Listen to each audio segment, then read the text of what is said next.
यूहन्ना रचित सुसमाचार उसका 4था अध्याय। फिर जब प्रभु को मालूम हुआ कि फरीसियों ने सुना है कि यीशु यूहन्ना से अधिक चेले बनाता और उन्हें बपतिस्मा देता है, यद्यपि यीशु स्वयं नहीं वरन उसके चेले बपतिस्मा देते थे, तब वह यहूदिया को छोड़कर फिर गलील को चला। तो यहूदिया से होकर गलील जाने के रास्ते में यीशु मसीह ने कुछ ये तय किया कि उनको सामरिया से होकर के जाना है, और इसके बारे में ऐसा कहा जाता है, और उसको सामरिया से होकर जाना अवश्य था। It was needful that he had to go through Samaria। और जब हम इसके इतिहास के बारे में पढ़ते हैं तो हम इन बातों के बारे में ऐसा समझते हैं कि सामरी लोगों का यहूदी लोगों से नहीं बनता था। एक तरह से देखा जाए तो वो उन्हें अशुद्ध समझते थे और किसी भी तरह के संबंध को वो सामरी लोगों के साथ रखना कभी नहीं चाहते थे।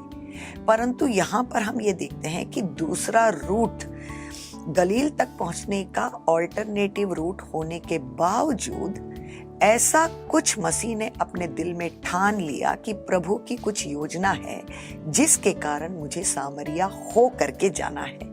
और हमें पता है, क्योंकि हम सब इस कहानी को जानते हैं, हमें पता है कि वहां पर एक महिला से मुलाकात करने के लिए, अपने बारे में, परमेश्वर के इस उद्धार के बारे में प्रकाशन देने के लिए, उस महिला की जिंदगी को बदलने के लिए, उसके द्वारा अनेक लोगों की जिंदगी को बदलने के लिए पिता परमेश्वर का ये जो है एक बहुत बड़ा योजना था। और यीशु मसीह उनके पुत्र जो हर समय पिता की इच्छा को जानने के बाद सेवकाई करते थे, उन्होंने दिल में ये ठान लिया कि मुझे जो है सामरिया हो करके ही गलील तक पहुंचना है। इसलिए वह सुखार नामक सामरिया के एक नगर तक आया जो उस भूमि के पास है जिसे याकूब ने अपने पुत्र यूसुफ को दिया गया है। पुरानी नियम के इतिहास को जानने वाले ये समझ सकते हैं कि ये वही कुआं है जो अब्राहम के द्वारा जो है यूसुफ के द्वारा, याकूब के द्वारा, अब्राहम के द्वारा, याकूब के द्वारा यूसुफ को दिया गया, और याकूब का कुआं भी वही था। अतः यीशु मार्ग का थका हुआ उस कुएं पर यूं ही बैठ गया। यह बात 6 घंटे के लगभग हुई। तो चलते चलते ये जब वहां तक आए तो करेक्ट उस जगह तक पहुंचते पहुंचते जो है यीशु मसीह कुछ थक गए और वो उस कुएं के पास बैठ गए। Praise God. हर एक पद को जब हम पढ़ते हैं, ध्यान से पढ़ते हैं, तो हमें समझ में आता है कि इन हर बातों में जो है परमेश्वर की योजना छुपी हुई है।